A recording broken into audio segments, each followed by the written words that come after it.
Spot. We take to the skies with Incognito and Warhawk. Ignition oozes by with Mercury Meltdown Revolution, and we're playing Stalker, Command & Conquer 3, Rayman for the 360, Oblivion for the PlayStation 3, and Castlevania Symphony of the Night. Also, we'll check in on the Australian and European launches of the PlayStation 3. Grab your passport, we're live and on the spot.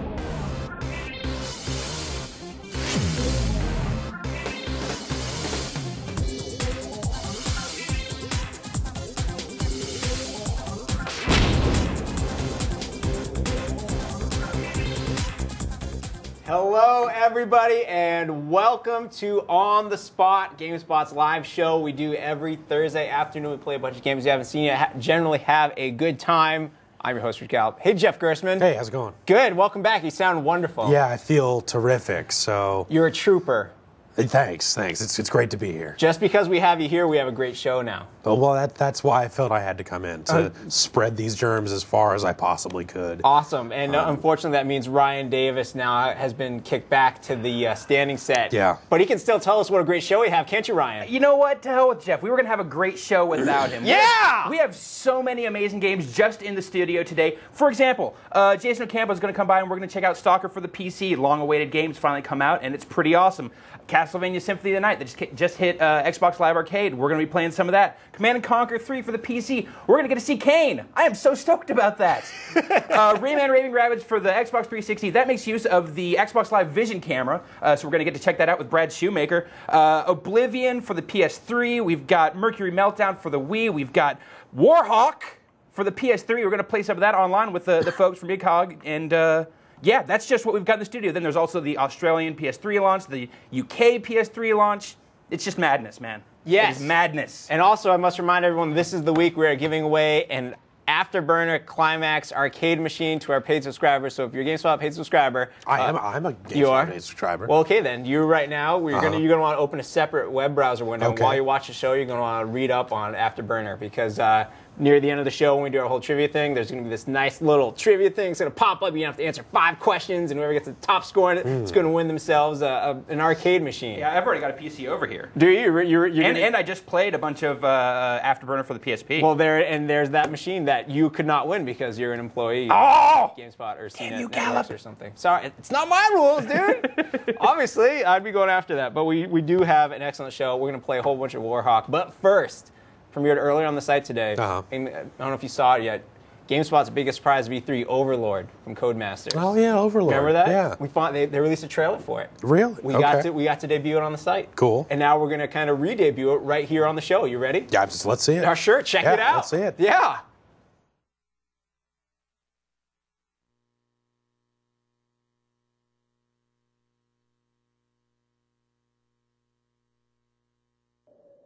The Minion. These hard-working creatures devote their lives to serving their overlord, often offering gifts for little praise or reward. This particular specimen has brought his master an offering, a pot of gold. Where do they find these items? We may never know.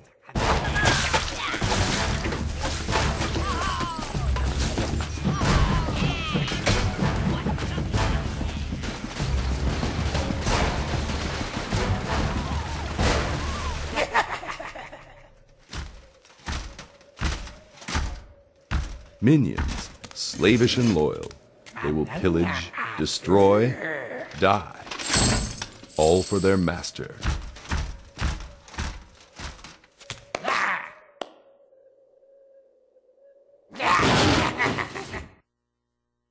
Do you have what it takes to be the Overlord?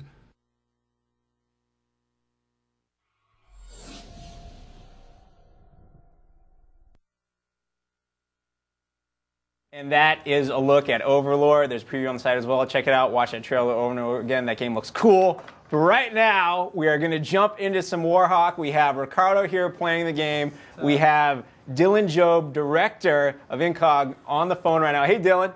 Hey, man. How's it going? Good. Welcome to the show, kind of. Thanks for having me. Well, thanks for playing this game. Right now, you have actually organized a game for us.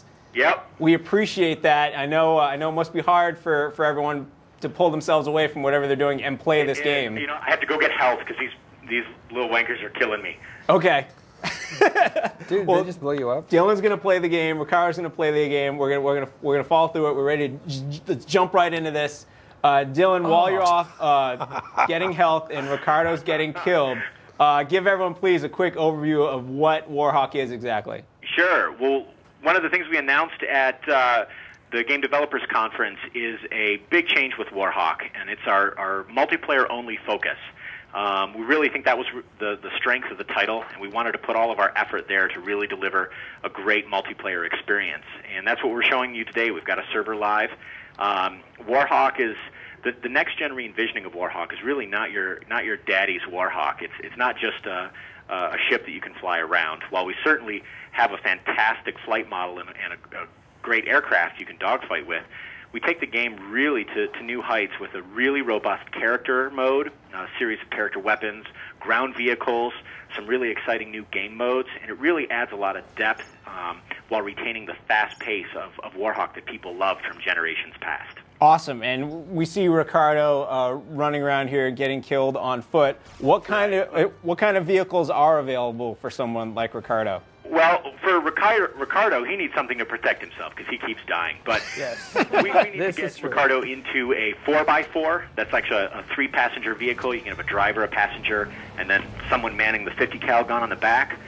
Or you can get into a main battle tank, which is a really neat vehicle because not only does it play like a traditional tank, but there's a second slot that the player can jump into, and that allows him to pop up and down almost like a whack-a-mole out of the top hatch. And when he's exposed, he can use any of his character weapons he wants, which is a really great way to balance the weaknesses of the tank, because you can get a rocket launcher and then roll around with someone in a tank and then use the pop-up hatch to protect it from the air. Cool. Well, Ricardo actually just got into one of those tanks. He's rolling under a bridge right now. I see it. I'll run some close air support. One of the cool things about Warhawk, and something we definitely kept from the original, is the ability for the Warhawk to work like a helicopter or like a jet fighter. So it's very different than many other flight games. It really allows players to experience a diversity of air combat, because some people like to stay close with their buddies on the ground, and other people like to dogfight high up in the sky. Why don't I just get on your wing? Yeah, like we talked about. Get in that tank, and I'll show you the pop-up. Go ahead and hop in that tank, Ricardo. All right, am I driving or am I? Do you want him to drive or? There you go. Now see, watch the dink. Granted, I'm not the most effective air cover because I have a pistol. Maybe I'll pull out the knife. Nice. Of course, I can cook people too, Awesome. which is always good. And then if I come under fire, if someone's going to snipe me in the head, boom, I can drop back in the hatch and get protected. Nice. Cool. Well, Now, let's get in this Warhawk. before someone else gaffles it right there. I know. Someone's going to totally ninja that thing. All right, I'm on. So Ricardo just hopped into the passenger slot, and so right now in this version of the build, he can act like my goose. He can look around, he can call out shots, he can look for targets on the ground. If someone's dogfighting, he can let me know which way I should be dodging, how I should be chafing missiles, and also it's great for doing a base run. So for example, let's fly over to this part of the city. You can see that blue flag down there, which is our opposing team. Let's both hop out. We can dismount by pressing square. And we're going to neutralize this zone. Ricardo, if you press select, you can open up your mini-map, and you can see the bubbles that are drawn by our zone gameplay. Now, not only are we reducing their territory, we're actually reducing the number of points they're earning, we're reducing their influence, and now we've actually turned it into a red territory. But you can see it's blocked by the blue base, so we need to head back over to the blue base and neutralize that. Nice. Now, Dylan, obviously we need to say up front, this is by no means a final build. Oh, hell no. This build is weeks and weeks old. It's actually funny because we had the team jump in, and they were like, "Oh man, how old is this build?" And I'm like, "Oh, it's weeks old." And I tell you, we're in alpha, and a lot of the game changes in a week. You know, we had a press event where Ricardo and some of the other press were invited. We got a lot of great feedback on not only tuning, but a lot of stuff that we should fix. And so we were able to go ahead and make those changes. And the newest version of the game feels great. And that way to talk about the game while smoking a dude right there. That was awesome. I know that guy, so he deserved to die. All right, so it is a multiplayer game. How many maps and what kind of game modes can people Well, expect? we've got a variety of worlds. We've got 5 different worlds that the player can choose from, and within each world, the player can then customize how the battle is going to be played. He can play traditional games like Deathmatch, Team Deathmatch, or Capture the Flag, or he can play our new game mode, Zone. Likewise, all of our levels are huge, and so you can pick different areas to play. You can choose to play in just one small part of the city. You can play in the whole level. You can really tailor the experience to what you want to play. Awesome. And speaking of tailoring... Ricardo, hold up. I'll hop in your 50 cal. Nice. Speaking of tailoring the experience, one of the... I won't swear. Well, one of the ways we were first introduced to Warhawk was the demo with showing off the tilty support of Warhawk. How's that work in the game? Can you customize that feature at all? Absolutely. We realize that in many ways, Warhawk is kind of this ambassador title for the 6-axis controller. We've been working on it for quite some time, and it's definitely going to take a lot of finesse. I've mentioned to a lot of people that there's kind of a paradigm pain associated to it because it's definitely trickier. It takes a while to get used to, but there are some distinct advantages that you get by using the 6-axis that standard 2-stick players just aren't going to get. Cool. And another way we were first introduced to the game was we saw giant ships flying everywhere. How big can a dogfight get in this game? The dogfights are huge. I played in a dogfight. It was about 16 on 16, and it was crazy chaotic, which is actually an interesting design challenge because we want it to be fast-paced. We really want it to be kind of a fast battlefield kind of game, but at the same time, we don't want it to turn into such a scrum that no one knows what the hell's going on. So it's really kind of a design challenge for us. The latest builds that we've got are playing great, and the balance is much improved. The air combat plays just like a huge epic air battle like you'd see in a movie. Cool. Are you ready to take 3 quick questions from our audience? Sure, bring them. All right, Ryan Davis, since we're dealing with a telephone here, you might have to talk a little loudly, but please hook us up with some questions. All right, no problem. Ryan Smith from Berlin, Pennsylvania wants to know, how big are the maps? The maps are huge. We actually implemented a lot of special technology to allow these maps to be big because we wanted to be able to have several miles of viewing distance, and we didn't want to cop out and bring the fog in to just a few thousand feet. All of our maps you can see completely from one side to the other with just a little bit of fog. It's completely unobscured. And with the Warhawks flying around, with the ground vehicles, you're talking, probably like 5 to 6 square miles of combat, which is definitely tricky because we want the games to be big, but at the same time we want them to be really fast-paced too. So it was definitely a layout challenge. Nice. Next question, Ryan. Next question. Bobby Prather from Independence, Kentucky wants to know, is there any sign of a demo coming to PSN anytime soon? Well, I can't say anything officially. What I can say is we really value our players, obviously, with the choices we've made with the product. And all I can say is stay tuned to warhawk.com. We'll post all of our information there, but we're firm believers in demos and betas. Oh, I think we might have to wrap it right there because that was a perfect end to this demo. Ricardo got a straight missile lock and blown out of the sky. Dylan, I didn't even know where. Oh, wait. Oh, no, that's someone else. Yeah, that was Well, thank you for joining us, Dylan. The game is Warhawk. Can you say when it's coming out or anything? Or? Yeah, end of summer, early fall. It'll be available, and we can't wait for people to get their hands on it. And we can't wait to play it more. Dylan, thank you and all your team for joining us in this demo. No worries. Thank you. Game on. We appreciate it. Dylan, Joan, everybody, Ricardo, thanks for playing, man. No problem. You did all right. I like exploding. All right, cool. Right now we're going to toss it on over to Ryan Davis with our next guest, Mercury Meltdown Revolution. Ryan! Hey, Rich, I'm joined now by Paul Robinson, president of Ignition Entertainment, and you have Mercury Meltdown Ignition for us. I do. I'm really proud to show it. Mercury Meltdown Revolution, I'm sorry, for the Wii. Now, this game, in some form, already appeared on the PSP, is that right? That's right. In fact, the prequel of it was a launch title for the PSP, but then we've since done a sequel, which is called Mercury Meltdown, and it was on both the PSP and the PS2. Well, let's jump right into the game then, and Sure. just give people a little taste of what Mercury Meltdown is all about, shall we? Yeah, let's. So what are we looking at here? Just give people just a general idea of what we're going to be doing here. Okay, basically, if you're not familiar with the title, it's a challenging puzzle title that you use a tilt sensor controller in a unique way on the Wii to negotiate through a series of really challenging sort of labyrinths. Right now, he was scrolling through one of the labs that contain 18 levels in each one, and you just pick a different level and hop in.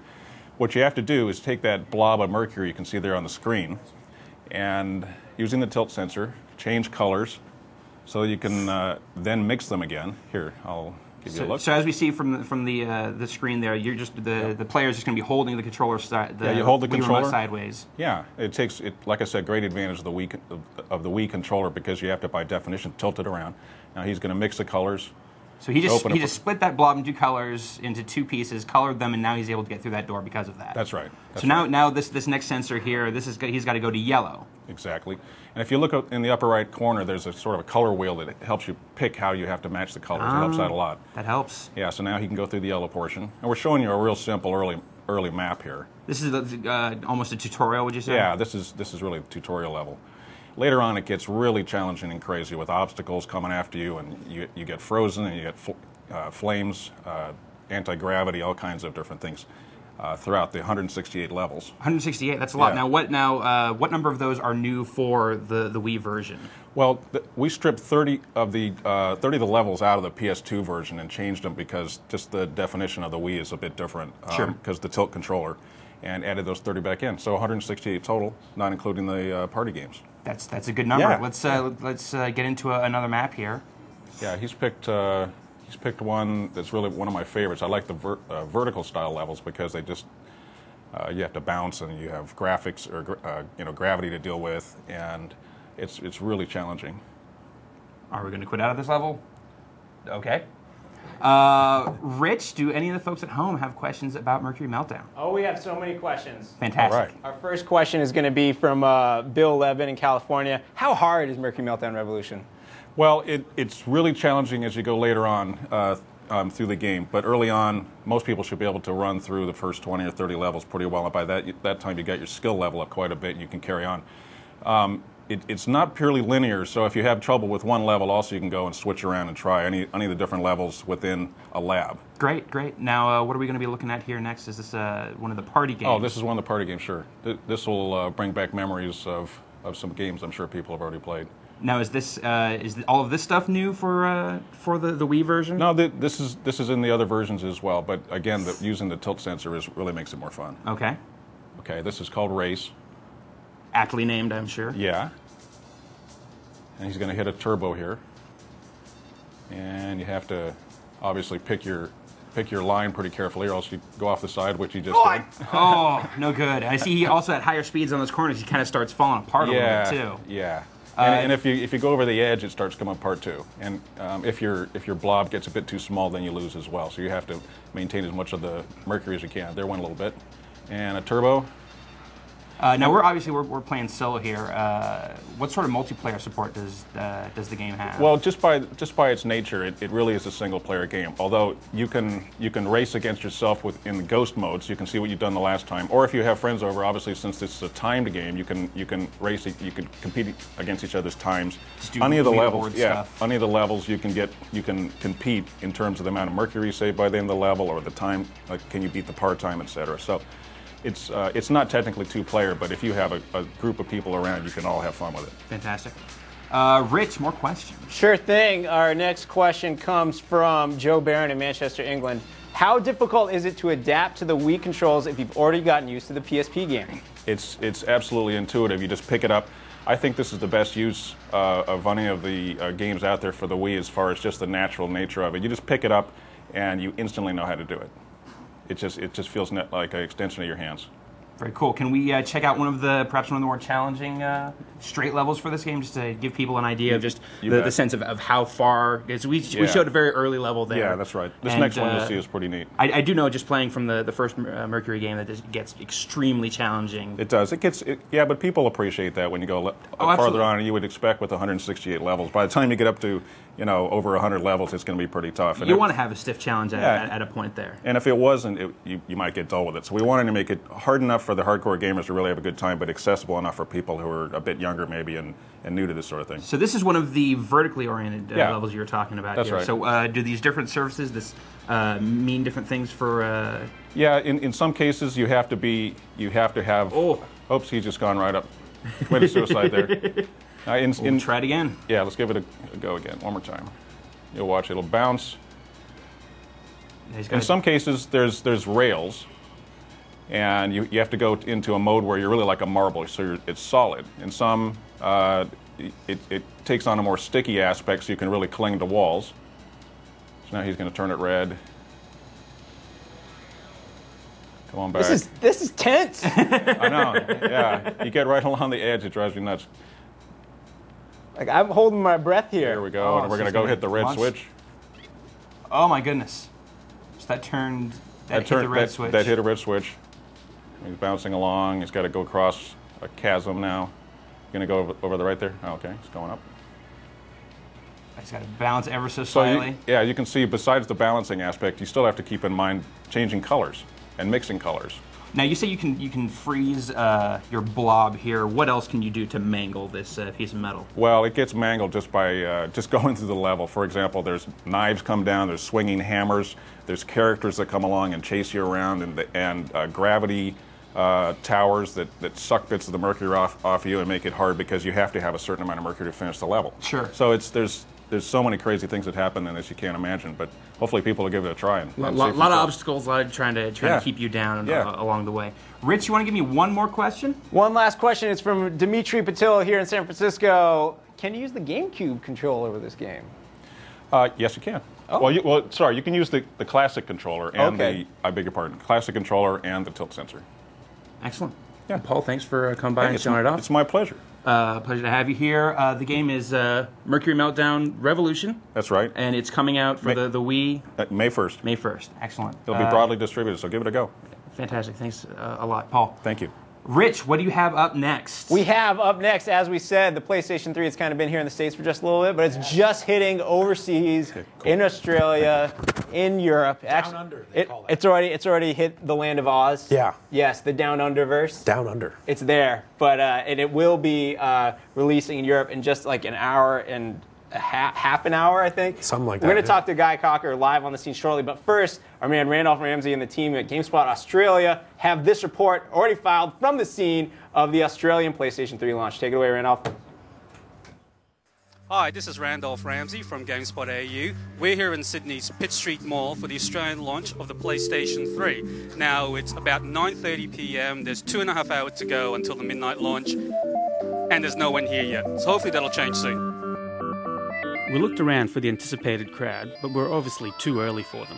All the signs indicated we were in the right place, so we found Sony Computer Entertainment Australia's Michael Ephraim and got his opinion of the launch. Michael, it's finally here. How do you feel?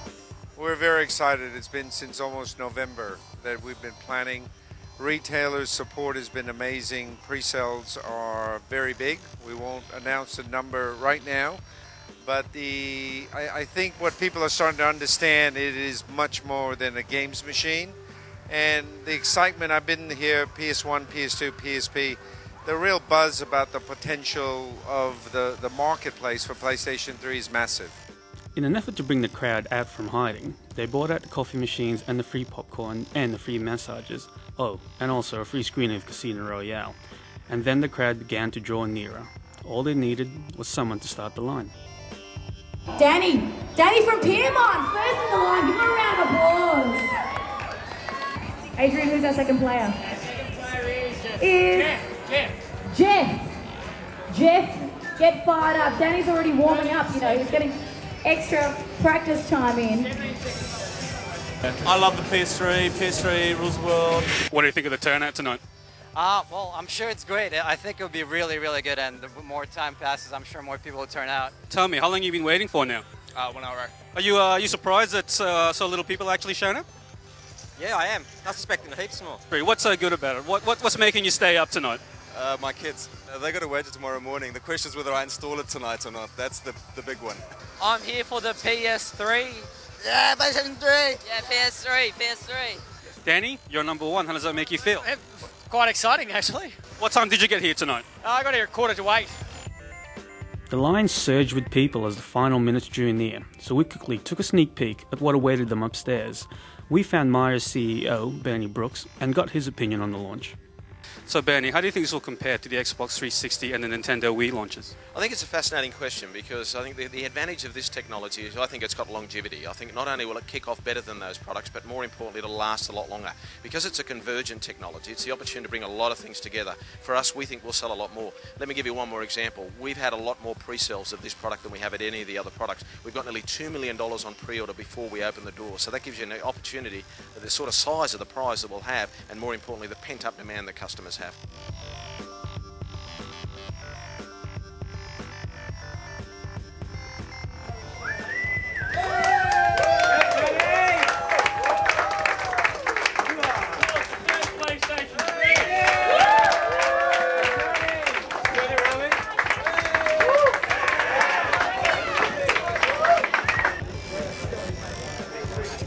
It's now about 20 past 12 in the morning. There's still about 30 to 40 people waiting in line to get their PlayStation 3s. So I'm sure there's going to be a lot of sleepless nights ahead of these people. Yeah, I hope they appreciate this at 6:30 tomorrow morning as we speak. Thanks a lot. So would you say you're a happy customer right now? Or? Oh yeah, pretty happy. We got discount coupons as well from Myer, so which is pretty good. So we got pretty good value. Okay, so what happens now? Go home and go to sleep, or what? I don't think so, mate.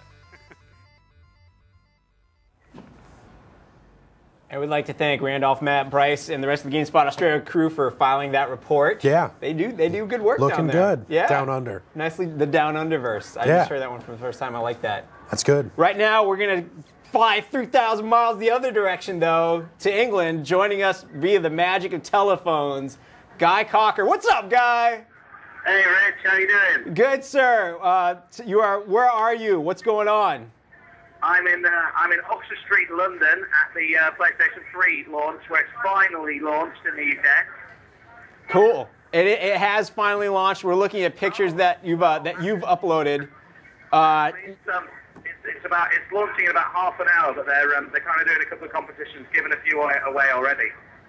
It's been a really quite well organised event here in Oxford Street. There's not a massive turnout. It's not been as popular as the Wii was in London when it launched in December. But I've just caught wind that they're actually giving away 46-inch high-def TVs. What? To the first 100 people. Wait! That's not too shabby. I know, and they're giving people. Obviously, there were some problems in the US with kind of muggings and some violence, but here they're putting on taxis for everyone that buys a PlayStation 3. It's been pretty well thought out here, Rich. Is that some kind of commentary on us here over in the colony? Is that what you're saying? All I'm saying, Rich, is we know what we're doing over here. Cool. So you say the scene isn't as big, but I've heard you said they're shut down. That's not every single store is having a midnight launch. No, there was some. The London Metropolitan Police were having some concerns over security, so they told Game and a few other big stores not to open. They're going to do breakfast launches, but they've gone ahead and done it at Virgin Megastore, which is quite a big chain over here. I think you guys have them as well. They've got, I'd say, around 200 people queued up. They're still queuing up. They've got some entertainments on, kind of break dancers and DJs, and they're outside at the moment. They're actually queuing up the stairs. But it's been a lot better organised. They actually opened the store up for the guys last night to sleep on the floor of the store. They gave them breakfast and dinner and sleeping bags and air mattresses. But it was quite embarrassing last night. Only 4 people turned up to sleep in the store itself. But once they find out, which I don't think they know about yet, I just caught wind of it in the press area, that the first 100 are going to get high definition TVs. I'm sure it'll be worth their while. Only the 101st person is going to be kind of annoyed about that. but they're PAL TVs, right? Yeah. So they're worthless then. God. All right, well, guys, since the PlayStation 3 has been out for several months here in the U.S., what kind of games are the crowd excited to pick up today with their PlayStation 3s? Well, again, they're giving away Resistance to the first 125 people. What? Yeah, it's a free for all, Rich. They're giving away so many free things. Awesome. most people are getting Virtua Fighter 5. They're getting MotorStorm. MotorStorm's a big hit here, I think. The only problem is that the games are £50, £40, about $100. So I don't think they're going to be able to afford too much after they've bought the PS3. But most people are getting MotorStorm and Resistance, though. Most of the people I've spoken to. Cool. How's the demand for the system been over there? We keep seeing a lot of pictures of stores with plenty in stock. Stores with people saying, "Oh, we got 72 left to pre-order." Is it been a sellout in a lot of places, or is it still going to be widely available tomorrow? It's kind of crazy. There's about 200 people queuing here, and I know for a fact they've got 625 units in at this store alone. So there's plenty around that you're not going to have trouble going and just buying one tomorrow. You don't have to pre-order. It seems that they've waited a little bit, obviously, but they've made sure that they have enough units to meet demand. The only problem is that they're not going to sell out, I don't think. So there might be some negative press around that tomorrow. But they've certainly done a good job of providing enough consoles to go around. And if anyone wants to get one in the coming weeks, I can't see it being a problem over here in the UK. Well, Guy, thanks for calling. We'd like to welcome you and all of everyone in Europe and Australia to the new current gen of video games. Congratulations. We're finally up there now, right? Yes. Enjoy your. Are you going to cut in line and get a TV real quick? Yes, we are. We're going to have some video up over the weekend, so have a look on the site. All right. I mean, are you going to go get a free TV? I'm gutted. I was down here this afternoon when there were about 10 people. I could have been walking home with a 46-inch TV tonight, Rich. You can blame us for asking you to step out of line. It's our fault. It's our fault, man. I'm sorry. I'll get through. All right, cool. Well, thank you, sir. We appreciate it. Tell everyone at GameSpot UK we said hi. No worries, Rich. Have a good one. All right. Guy Cocker, everyone. The PlayStation 3 about to launch in about 15, 17 minutes over in Europe. Exciting. Yeah, quite exciting. Yeah. But, and it seems pretty interesting. I mean, there are two ways to look at the launch over there, and that's something that Sony's been saying a lot lately, is that they're doing the launch a lot better than they did in the US because they have the supply. So you have some people that are looking at that as like, oh, well, no one wants one of these things. They're going to be all over the stores. But it really seems like a mixture of both. And maybe the demand isn't quite as high as they would like, but at the same time, they're doing much better at kind of filling the channel with these different systems. You just said filling the channel. And I meant it, baby. Yeah. No one is denying that the PlayStation 3 is an awesome beast of a machine. It's just hard for us to convince ourselves to pay that much money. It's kind of a lot of money. And especially if you're counting in pounds, it's heavy. Way heavy. Yeah. Extra heavy. All right. Right now, there is a PlayStation 3 game about to come out. Did it just come out? It is out. It is out, and we have it here. Greg Mueller, Ryan Davis. This was one of the big ones on the 360. Tell us all about it, fellas. Oblivion. Well, you've already established it. It's Oblivion. It's the Elder Scrolls 4 Oblivion. Now it's on the PlayStation 3. Greg, your plans for review. What's new? What does this have to offer that the other versions do not?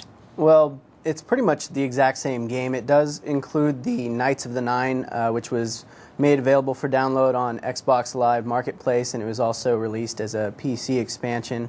It adds about 10 hours of content to the core game, but other than that, this is pretty much the same game. There's an Oblivion Gate. You're gonna go jump into that. Yeah, I'm gonna hop in here and fight some guys. It does seem to look a little bit better. Yeah, I see we still have load times here for transitions like this, for indoor-outdoor and between zones like that. Yeah. How does this compare to like the PC or the Xbox 360 versions? Well, compared to the Xbox 360 version, the load times are actually a bit shorter. Okay. And it's definitely noticeable, especially when you're out in the world, like walking around. So far, I haven't run into any areas where you just, get a load screen out in the middle of nowhere, which happened fairly frequently on the Xbox 360. So you're talking strictly just indoor-outdoor transitions, or and between, and even those, and even those are actually fairly short compared to the Xbox 360 version. And the game does seem to run a little bit smoother. Like especially when you're out in the world running around, it doesn't quite snag so much in terms of the frame rate. It still does, slow down a lot more than you'd like it to, but. Do you think the base frame rate is higher? Does it run smoother in general, or is it just less likely to lag? It's just less likely to hit those areas where on the 360 it would just really bog down. Here, those seem less frequent. Oh, you busted your stuff. That's no good. Now you said that this has the Knights of the Nine expansion in it, but none of the other downloadable content that's since been made available for both the PC and No. the Xbox 360. Do we know if they have plans to bring that stuff around? I don't think there's any officially announced plans yet, and also in terms of the upcoming Shivering Isles expansion, I don't think there's any official plans as far as how PlayStation 3 owners are going to be able to get a hold So of no it. horse armor. If you're a PlayStation 3 owner, no horse armor. You just answered like 300 questions. Hey, Rich, you've got any questions for me? Yeah, horse armor. Sorry about that. Here's a question for you. Now, they were supposedly rolling out some kind of graphical update for the Xbox 360 version in preparation for Shivering Isles, weren't they? Now, can you compare graphically kind of how the two versions look? Or?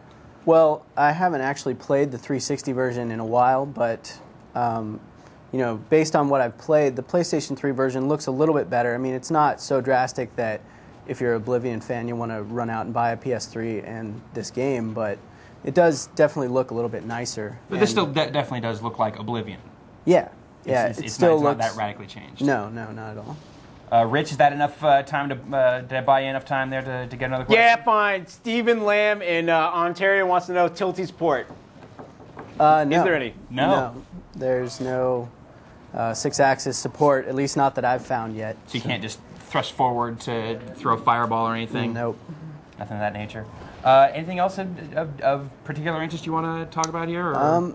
No, you know, it's still Oblivion, still a great game. So, you know, if you didn't play it on the 360 or the PC, then now's your chance. Still a mighty fine game, still a great RPG, and now available on the PS3. Yep. Excellent. Exactly. Well, Greg, thanks for coming by and showing it Sure. to us. It's coming out. This is out now. Yeah, and it came we're out gonna have this a review week. of this up soon. Yeah. Excellent. Thanks a lot. And Rich, back to you. Sure. Another great game for the PlayStation 3, or looks to be a great game for the PlayStation 3. Not out, though, yet. Yeah. Is Ninja Gaiden Sigma. Right. You've heard of that one. There are ninjas. Yeah, there's It's a side story. You jump, you slash dudes. Yeah. We have a preview and a big old interview for it going up on the site today. But we just figured, hey, why don't we show you part of the interview now? Sounds like a good idea? Yeah, it sounds like a great Yeah! Check it out!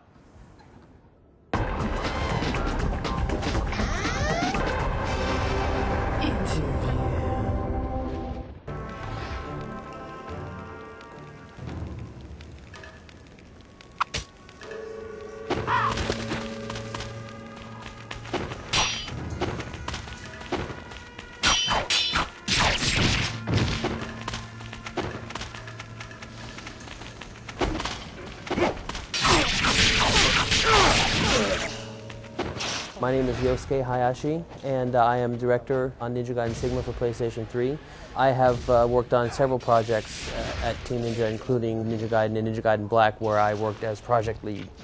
We're here to show you Ninja Gaiden Sigma for PlayStation 3, which is a remastering of the Ninja Gaiden that came out 3 years ago for Xbox. And what we are doing is we are completely revamping all of the graphics, including textures and other assets, as well as tweaking the action engine in order to create the most compelling action game experience for next-generation consoles.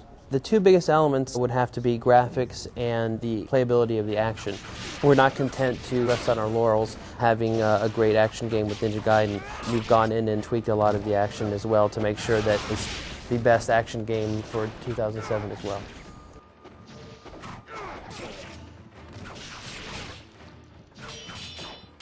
The most important thing about an action game is the responsiveness and how good it feels when you're controlling it. So we've really focused on making sure that the response is quick, the control is tight, and that for every input that you have on the controller, you're getting a really great feedback, whether that's through the animations or the inclusion of a new weapon, and making sure that as an action game, Ninja Gaiden Sigma feels great and plays great. Since we already have a great sword in the Dragon Sword, which is your main weapon in the game, we thought, how can we work on the sword theme in order to create something that's going to feel great to control, and it's going to be brutal in its effects on the enemies. The twin swords really seemed like the ideal balance between a new weapon, but something that's also familiar and provided a great counterpoint to the single sword. And we've created it in a way that it has a whole lot of moves and rivals the Dragon Sword in terms of flexibility, so it's the kind of weapon that you could play the entire game through if you wanted to.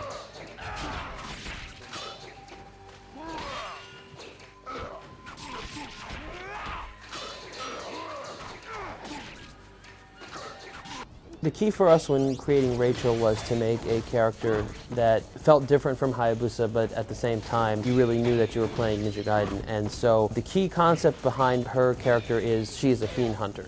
She appeared in cutscenes in the original for Xbox, but in order to make her playable, we thought, okay, what kind of things would a fiend hunter do? How would she move? What kind of animations should we put in to make her look natural? And since we already have this amazing character in Ryu Hayabusa, who's our super ninja, we wanted to make sure that Rachel was different enough, but also compelling enough as a character that you would want to spend time playing as her. So we really think that we've created a good parallel between the two characters by having them controlled differently, but still keeping the core essence of what makes Ninja Gaiden a great action game.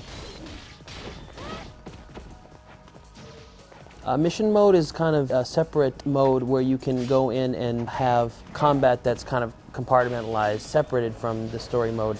There are enemies that appear that might not appear in the same locations that they do in the story, and it's really kind of bite-sized combat. The great thing about mission mode is you can just sit down and play 1 or 2, however much time you have without having to go through the entire story, and there's a lot of combat scenarios that can only be done in mission mode. The most important thing is the action. And we feel we have an action engine that's very compelling, and we've made even more improvements to it for Ninja Gaiden Sigma. So for us, the key is really going to be making sure that we can have as much people as possible come and play the game. We're trying to bring it to a new platform and a new audience because we think we have this amazing property that deserves to be played by as many people as possible. And everything that I say about the game will prove true when you actually sit down and are able to play it. So I hope that everyone out there will get their hands on it and enjoy it and be initiated into the world of Ninja Gaiden. The game is Ninja Gaiden Sigma, and it's for PlayStation 3, and it will be coming out in late spring of this year, 2007. There you have it, Ninja Gaiden Sigma. Yeah. Looking sharp. Looking very sharp. Razor blade sharp, son. Yeah. Yeah. Fully HD. Plug in, get connected, and to get all the way connected. Yeah, you can get a fully HD version of that interview and gameplay movies soon, if not already, on the site. Awesome. Don't go look for it now. We're doing a show. I was gonna. Yeah. All right. How'd you get to take Brad's seat right now? By the way, how did that happen? How did that? Well, happen? it's interesting how since this game has camera support. Oh, he has to sit over there. We had the camera pointed at this spot. So. Hey, Brad, what game did you bring with you, sir? Hey, what's up down here? How's it going? What's up? Hey, I have Rayman Raving Rabbids for the Xbox 360. Ah, this was a Wii launch game. It was about a very fun 6 months ago, yes. Yeah, yes. And it's been 6. It's like 4 months ago. Well, I guess it was late November, I guess. Yeah, I don't know. It's all a blur. It's been on some other platforms, but now it's on the 360. Yes. What's different about it? Well, did you play it on the Wii? Yeah, all of it. It's a lot more of that. There's some new mini games. There's apparently some new costumes. I don't think I've seen any of the new ones yet, but it's basically the game that was on the Wii. It's in 720p now. You play most of it with a controller. It's got some camera support because obviously on the Wii you're doing all the motion crazy stuff. So they approximate some of that with the Vision camera. You can kind of do the same hand motions that you did on the Wii to do that stuff. But, well, let's play one of the new games first, and then we'll try some of the camera support. Let's do that. So awesome. Yeah, so if you played it on the Wii, you probably remember there was a game where you had a cow, like this poor hapless cow on a chain. That's wrong. Swung it around. Yes. I know, yeah, it is totally. You swung it around in a circle and let go of it to see how far you can throw it. So they have a new version of that one here, which is basically cow basketball. So I'm going to try very poorly because this is really hard. Well, I was going to say, throwing the cow in the regular game was hard enough as it is. Yeah. And now they're asking you to put the cow in a hoop. Like with precision. Not even just a hoop, but a moving hoop. 3 different moving hoops. I know, it's hard. And was it like 1,000 points you need to get in 30 seconds? So I know I'm going to take a lot of heat from the audience after this. No, you're not. You're looking at that shot. Yeah, but that was only the 2, though. Who cares? I got to go for the 5, man. I got to go for the 5. Go for the 5. So what can you do with the 5? No, that's another 2, though. We'll count that. No, we won't. Dude, it's totally not. Poor cow. Heartbreaking. Unfriendly rim. Before you're throwing it onto dirt, and that seemed, kind of sad, but throwing a cow onto a hard court like this, that's cruel. It's festive, though. I don't know if they can hear I don't know if they can hear the sound, but it's a really tragic sound coming out of the cow. It's just getting when hurt. When it hits the. Let's see, hit that 500. You got 10 seconds here. Oh, dude, you I'm just get the totally 200. whiffing That's this. good. That one's good, man. Nope. I've been doing this too long. I know when it's bad. All right, it's hard. Go for the 500. If you're going to miss, you might as well miss big. Go, go, go, go, go. I think that's going to bank in. Oh, yeah. Wow. All right. Touchdown. Yeah. Yeah. I actually have 7 seconds, so I'll try for the 3 now. Sure, and get your points. Oh, I totally screwed That's up. way too far. Speaking of points. Yeah, how are the points in this I don't game, know. Brad? I forgot to check. Maybe you want to just look it up right now? Check the achievement points? We could. Let's wait till we have actually played some games first. Okay. 1-0. At the buzzer. Buzzer beater. That's good. Count it. Yes. Nice. Okay, yeah, If so you need 1,000 points, you still lost. I know. I blew it. 900. Let's find out. Are you ready for the 900? I totally blew it. Are you ready for the 900? No. No. All right. You're So not that's one of the new games. Yes. We want to see some camera support here. Okay. No, you don't. We want to. Yes, we do. I don't. Because if there's anything that we know, if you get any sort of non-using a controller on this show, it's just like animated GIFs galore on the forums later. Just don't be cutting to me while we're doing this. Man. Yes. Make sure you yes. stay They already with the got a game. special camera angle set up for you and everything. Stick with the game, please. All right. Okay. Let me. You're going to part 2 for this. Yeah, it's a little bit longer, you know. Okay. And the name of the game is, Brad? Yeah. What's that? What's the name of the game? Bunnies Don't Milk Cows, Part 2. Okay. Yeah, so I'm The sequel. Let me. You know what? I'm gonna have to. You're gonna have to adjust things. Adjust the camera just a tad. Sure, here. that's fine. Okay, I think this will be a little bit better. I know Jeff's in a little bit. You guys, if you look at the video feed, you can see there's actually you can actually see like an outline of what you're doing. You guys want to show them that? We can see your hands. So those are your hands I right don't know there? if you can see it on the stream there. I'm totally throwing the horns right now. They can't see it, but they can see you're moving. So anyway, yeah, like you activate the camera by waving your hand around here. Oh God. All right. Hi, people. Hi. Yeah. All right, so you're going to milk cows. Yep. Fast as I can. Milking cows. Outstanding. So milk faster. So you're moving your hands in and out of those squares to get them to milk the cow. Oh, I'm totally missing with the left, too. You're getting it now you're missing with the right. Oh, there's no empty. Okay. Go. Going. If only we could see what Brad looked like while he was doing this. Nope. If only we could. No. Keep going. Done. Done. That's it. Sorry. You got to do it again. That's all. No, you need to that's try all again. That's all you It get, says try dude. again. You got to do it again. We didn't get a proper. No, you saw how it We works. need to see how it looks, Brad. I don't think so. We got to. Don't think so. Come on now, Brad. The crowd is demanding it. We just got 100 they're emails not. You're not even asking. looking at that thing. Yeah, They're Ryan not Davis. saying How many that. people want They're Brad to do saying that that. again? Everyone. That's actually the only question. One more, dude. Should we pick another game? No, you should milk the cow again. Can I do the easier one? Yes. Yeah. We just want to see you wave your hands like an idiot. That's what right. the kids are here to see. This one's quick. That's what I'm here to see. Ryan Davis, I will look on. I will supervise. If there are any other questions that come in, see, we'll keep you small, Brad, too, so they don't. Okay. Yeah, There are. Douglas McPhone from Oh God, here we go. Greenwich, Connecticut wants to know how the graphics compare. You didn't Brad, do why don't you camera milk mode. while... I totally blew it. I didn't set the camera. Oh. Well, you know what? I can't answer questions and milk cows at the same time. Okay, that's fine. So We'll answer that question before you're milking the cow. What's the question? What was the question? How did the graphics compare to the Wii version? You can kind of definitely tell it's a port, but they definitely cleaned it up too. I mean, it runs in 720. It looks pretty clean overall. It's not, it's not quite up to the level of a lot of Xbox games, but it looks fine. Everybody Definitely. wave. Definitely. One more. Keep the questions coming, Ryan Davis. I can't. Ryan Davis, more questions. I've got more questions. I'm getting them. Dimitri Patillo from South San Francisco asks, does it have online play? Well, Brad? Not that I know. Dude, I was trying to milk. Brad. You broke the record. You broke the cow milking record. Awesome. Nice. You won a new video for that. That's awesome. All right, quick, Brad. Let's see some achievements, and Okay. then we'll let you get out of here. Okay. Now that you've humored us. Now that you've done the dance. That You we can, wanna see. you can. I think you can post your scores to a leaderboard or something to that effect, but no multiplayer that I know of. It doesn't look like it's even like built in. It looks like it's some kind of password that you have to write down and enter on a website, which is so 1989. It hurts. Okay, so there's achievements for getting all the different costumes. Those are like 50 points each. They gotta be. Actually. Yeah. Bunny Rayman, he was my favorite. What is the Great Escape? I bet you beat the game. Finish the story mode, 100 points. Rayman loves music. I bet you unlock all the music, Unlock all that songs. stuff. What's the Bunny Hunter? 700 points or higher. All the Bunny Hunter All games. Bunny Hunter Those games. are fun. Sure. Greatest Rayman ever. What's that about? Wow. That's a lot of fun. 183,000. That seems kind of arbitrary, but It I'm does. sure there's a reason. that behind probably it. Maybe no all one of else can them or beat that. something. Yeah. Yeah. Okay. All right, there you go. Achievements. Cool. Awesome. Thanks, Brad. The fun. game is Rayman Raving Yes. Rabbids Yes. coming to Xbox 360 soonish. Next week. Next week? Next Tuesday. That is soon. That is soon. That's soon. So soon. All right. All Let's right. toss right now over to Ryan Davis, joined by the birthday man, Birthday boy. Kevin Van Ord. KTVO, voice of the Heartland. How's Kevin, it going? how the hell are you? Oh, I'm great. Happy birthday to me. Happy birthday, Happy to birthday, you. Kevin! For your birthday, we've brought you on the spot so that we aren't harassing you about team connection issues as we always do on Tournament TV. It's good of you. Instead, we're going to harass you about Command & Conquer 3. All right. Tiberium Wars. You're playing this game right now. We've got it in-house. We have Kain. Show me Kain. We have Kain. What I'm going to show you first is a cutscene. This is really late in the Nod campaign, so one thing you're going to notice is that there's a new race. A lot of people want to talk about the new race, the Scrin race. So we're going to see a little bit of Kain's reaction, and I don't want to give away too much stuff. Should we be saying spoiler warning here?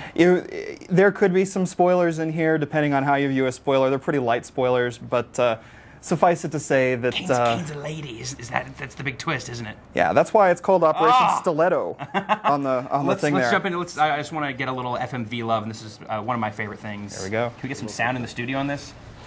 Fighting like ants, oblivious to the fate awaiting them. In time, they would annihilate each other. But time is not on our side. This battle endangers the tower, so I want you to lay waste to both armies, GDI and the visitors. More Nod forces are en route for the final stand, but you won't need them, Commander. Simply use GDI and the visitors' own weapons against them. Destroy everything that moves. Fantastic. There you go. So dramatic. God, I love Kain so much, and so there's a ton of that stuff in there. There is a ton of that. The campaign's hugely overdramatic. I mean, that shouldn't be any surprise. But it's a good thing because if everybody remembers, in Command & Conquer Generals, there were no cutscenes, there was no Kain, there was no GDI. Exactly. Without Kain, you got nothing for exactly. Command & Conquer for me. But this is also a really awesome RTS game so far, right? Yeah, I've heard. Yeah, it's actually I'm actually having a really good time. Yeah. The campaign is also huge. Sure. I mean, I'm clocking in right now about 16 minutes per mission. There's a total of 38 missions. So it's going to take. Is that total or spread between the three factions? Total. It's total. I haven't actually unlocked. Apparently, there is some Scrin campaign. I haven't verified that yet. But apparently there might be a couple of Scrin missions there. Let's jump on into a little bit of the game, take a look at this, just what the game looks like. Now, who are you going to be playing as here? Who are you going to be fighting against? Right now, this is a campaign mission. I'm playing as Nod. Right now, I'm actually teamed up with GDI. I'm trying to help them protect their base. From the Scrin invaders, or as they say, the visitors. Fantastic. So we're scoping out the other teams. Exactly. It's given some mission objectives here. It's all really well done when it does that. It makes it very clear what you're supposed to be doing. So I'm not going to do much in the terms of play. I'm going to send some units over here, and I'll give you an idea of what kind of things we're looking at. Now, is there a lot of familiar units in here? Is there just a ton of, if you're a Command & Conquer fan, are you going to see... You're going to see both stuff that you're familiar with as well as some new stuff. So to give you an example, here's some flame tanks here.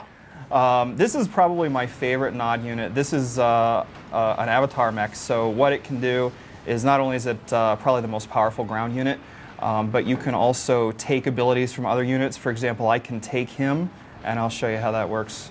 And I can take on the avatar. The abilities of a flame tank. Upgraded. So you can just go over there, hook up with a flame tank. Now, can you do this with enemy units as well? You can't. However, you can use engineers or saboteurs to take over high-level enemy units. So if there's a husk of a unit left over, you can actually go in and take that for yourself by using an engineer. What is going on over here in the left here? This laser alien Exactly. tower. This is a Scrin unit. Okay. This is the new faction. Exactly. This is the new faction here. You can see that they're attacking the GDI base up here. Not cool. As all in yellow. Not cool at all. You're actually going to see a lot of things that are brand new. The race plays incredibly differently. I haven't played enough to tell you. I don't remember what that unit is called, but you see it left a husk there. It's Annihilator. It left a husk, so I could actually use an engineer to go in and take that for myself if I wanted to. That's awesome. Yeah. Is there what other ways does the Scrin play differently other than bizarre units like that? Well, to give you an idea, for example, when you play as GDI or Nod, your air bases they stay where they are. Mobile air bases is the way it works with the Scrin. So when you start an air base, you can actually move it wherever you want and turn out a ton of units close to your enemy's base if you want to do that. Just one example of the many things it does. It's also got this really cool unit that looks like a bunch of minnows swimming through the air. So I don't see any out here, but that's probably my favorite screen unit. It's a really low-level unit, but it's still cool to watch. Creepy, weird-looking. Exactly. They look and behave a lot differently. They can also use force fields. So you're going to see force fields, which is something you're not going to see with the GDI or the Nod. They can protect themselves that way, even the mobile units. Now, we've seen a little bit of a skirmish here. Can you bring out any of the big guns? Is there any big ruthless attacks that you can dish out? Can you just turn on the GDI here? Well, as it turns out, I think I've got enough money to do this. I can build. We'll see how cool here. Hey Kevin, while you're building stuff, could you zoom in on some stuff so people watching this in the streaming window can get some nice close-up looks on things? Oh yeah, sorry about that. Yeah, No this is my base here. There's no action really going on right now elsewhere on the map. Well, actually, we can take a look here. So this is the Avatar War Mech, again, my favorite Nod unit. And since you're not seeing him attack GDI because right now you're actually on the same side. He has a gun for a head. Yes, he does. And now he can actually spew out flames because he stole that ability from the flaming tank from before. But I don't think I have, in this mission, I don't think it's going to be possible because I haven't unlocked it, but you can build a Temple of Nod. Of course. And then by doing so, you can use a nuke to blow up your enemies to smithereens. Now that's a very classic CNC armament there. Are there any other kind of high-level attacks that you've seen that are new for Tiberium Wars? There's a great bomb, a vapor bomb that you can drop on a Tiberium field, which then makes all the Tiberium kind of explode and any neighboring Tiberium explode as well as what's on top of it. So I think that's a new one for the series. That seems potent. Yeah, that seems like trouble. It's also a really terrific thing. You guys want some questions? No. Sure. No? Okay. Well, okay. Yeah, Kevin's birthday boy, so I'll take a question. Sure. I'll accept it. Timur in London wants to know, how friendly is this game to someone who's never played CNC?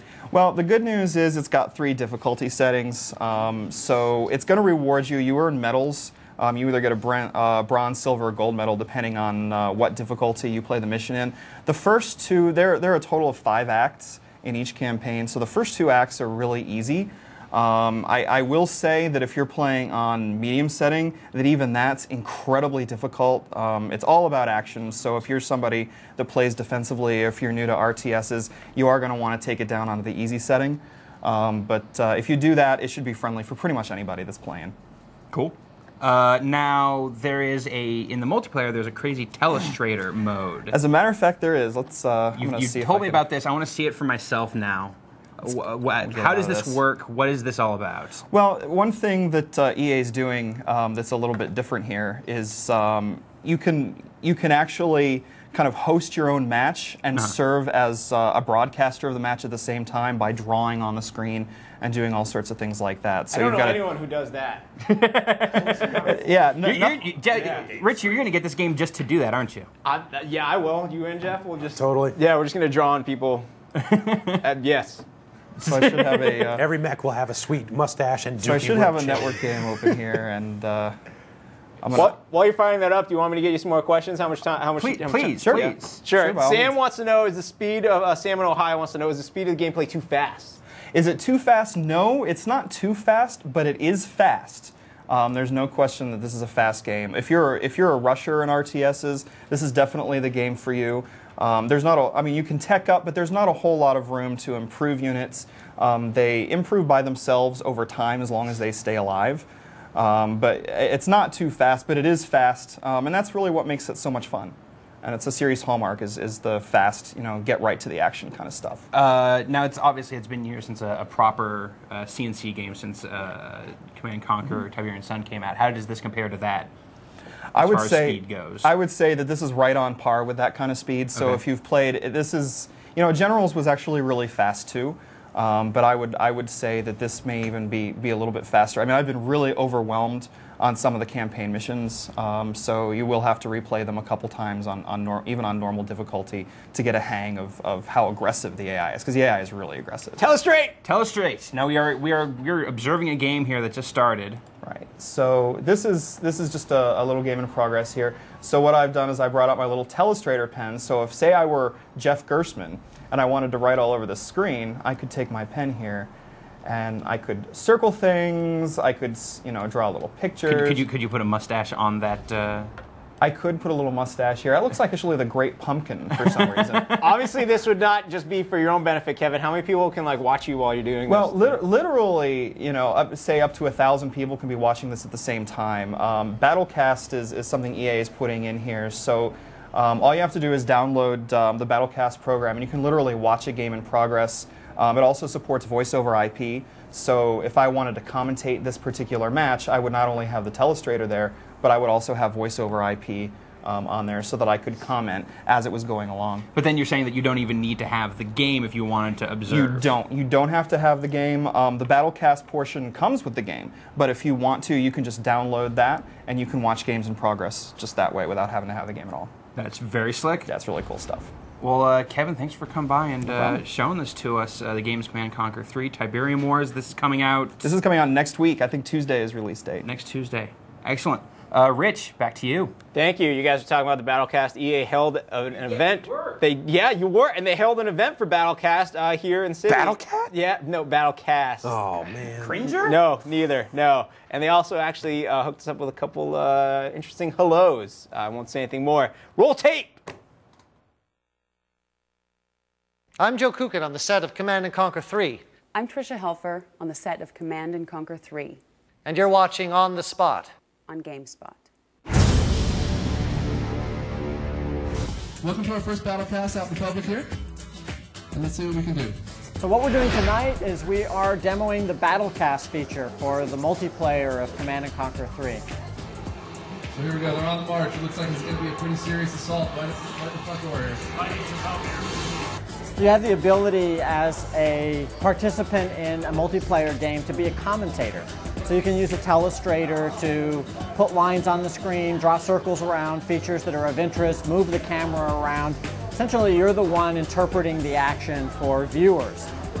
Who are the viewers? Well, this is where it's cool. When you set up the game, you can click a tab, broadcast your game, and you'll send the game data up to a server, and then that server can broadcast the game out to literally thousands of people. So we're trying to turn RTS into a spectator event. So we're going to talk a little bit, very briefly, about the Battlecast website. We are doing some things that are pretty unique, things that I think the RTS community, the gaming community, has never seen before. There's some huge technical obstacles that we found ourselves faced with. The idea of hosting games on a central server, of having this elaborate website where people would go to schedule matches and look at matches that were in the archive, and this almost YouTube-like system for assigning ratings and being able to search through archive matches for number of views and essentially viewer commentary on the matches. But the promise of the idea was such that we powered through the obstacles. Now that it's come together, I look at it and it's amazing. I'm actually really pleased the way it turned out. Now it's up to the community. We're going to turn this feature loose and see what happens and see how people like it and how much people use it. This is just rough. It looks like the carriers, I'm not sure what they're going for. You know what they're doing? They're just parking over the end of the base, deploying clouds, basically causing total havoc in Yellow's base. Oh, and here they go. They've been ordered to attack the drone platform. They're going to try and take that thing out, but it is being repaired. It'll buy Yellow's screen a little bit more time, but this may be too little, too late. We'll see. Yeah, Blue's running higgledy-piggledy over Yellow's base. That's pretty rough. We really hope that people enjoy playing this game as much as we've enjoyed creating it, because it's been a blast. We've had 3 generations of CNC fans working on it. We adore CNC. We've tried to create something that feels very true to the legacy of the franchise, but has lots of new and cool stuff. So Command & Conquer 3 ships for the PC on March 26th, and actually we have a 360 version coming in May, and we just can't wait to get the game out into people's hands.